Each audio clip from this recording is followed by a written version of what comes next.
नमस्कार, मैं हूं मनमोहन भट्ट। उत्तराखंड में एक बड़ी दुर्घटना की खबर आ रही है। उत्तराखंड में बद्रीनाथ धाम के पास एक स्थान है माणा। वहां पर ग्लेशियर टूट गया है और ग्लेशियर टूटने के कारण 40 से ज्यादा मजदूर अभी दबे हुए हैं।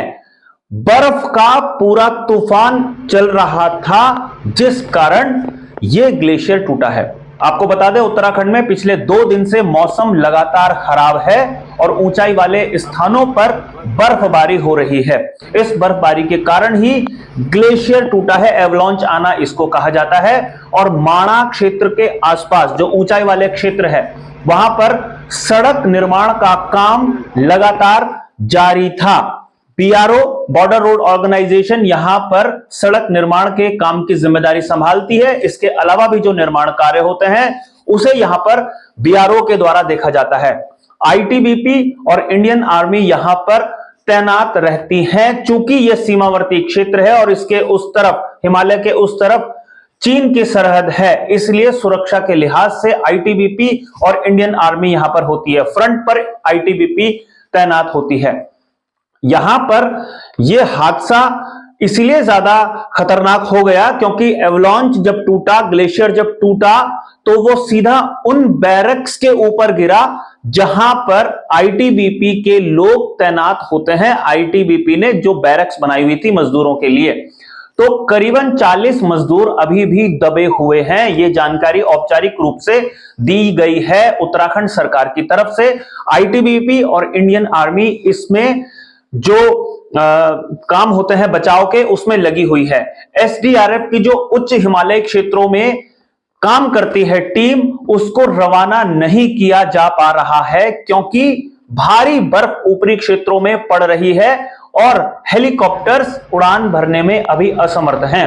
उत्तराखंड सरकार ने भारत सरकार के गृह मंत्रालय और रक्षा मंत्रालय से भी संपर्क साधा है। इंडियन एयरफोर्स भी कमान संभालेगी, लेकिन वो तभी संभव हो पाएगा जब बर्फबारी रुकेगी, तूफान ऊंचाई वाले क्षेत्रों में रुकेगा। उत्तराखंड सरकार हरकत में आ गई थी और ये दृश्य आप देख रहे हैं। यहां पर पूरी सरकारी मशीनरी एक्टिव मोड में आ गई थी और यहीं से बातचीत का सिलसिला शुरू हुआ। आईटीबीपी का जो अस्पताल है उस क्षेत्र में, वहां पर घायलों का इलाज किया जा रहा है और कोशिश की जा रही है कि जिन लोगों को बाहर निकाला जा सके। लेकिन चूंकि लगातार बर्फ पड़ रही है इसलिए बचाव करने में थोड़ी मुश्किल राज्य सरकार की जो मशीनरी है उसको आ रही है और आईटीबीपी और इंडियन आर्मी जो वहां पर तैनात हैं, काम कर रही हैं, उन्हें भी वहां पर दिक्कतों का सामना करना पड़ रहा है। मौसम विभाग की अगर माने तो कल सुबह के बाद ही मौसम खुल पाएगा। मौसम खुलने के बाद ही जो बचाव कार्य के लिए दूसरी एजेंसियां हैं वो काम करना शुरू कर पाएंगी। ऐसा अनुमान लगाया जा रहा है कि NDRF, national disaster response force जो है उसकी भी टीमें वहां पहुंचेंगी और इंडियन एयरफोर्स के जरिए कुछ मदद वहां पर पहुंचाई जाएगी। जब हेलीकॉप्टर्स उड़ान भरना शुरू करेंगे तभी कुछ कार्रवाई हो पाएगी। माणा का जो हेलीपैड है उसे भी एक्टिव करने की कोशिश की जानी है, लेकिन भारी बर्फबारी के चलते कैसे यह संभव होगा, यह एक चुनौती है। लेकिन इन चुनौतियों को पार पाने का काम ही एनडीआरएफ और एसडीआरएफ की टीम लगातार करती रही है। उत्तराखंड में भारी बारिश का अनुमान मार्च और फरवरी के आखिरी में और मार्च के शुरुआत में लगाया गया था और कल भी कई जगह बारिश और बर्फबारी का अनुमान मौसम विभाग की तरफ से लगाया गया है। फिलहाल स्थिति बहुत नाजुक बनी हुई है। राज्य सरकार कुछ हेल्पलाइन नंबर भी जारी करेगी।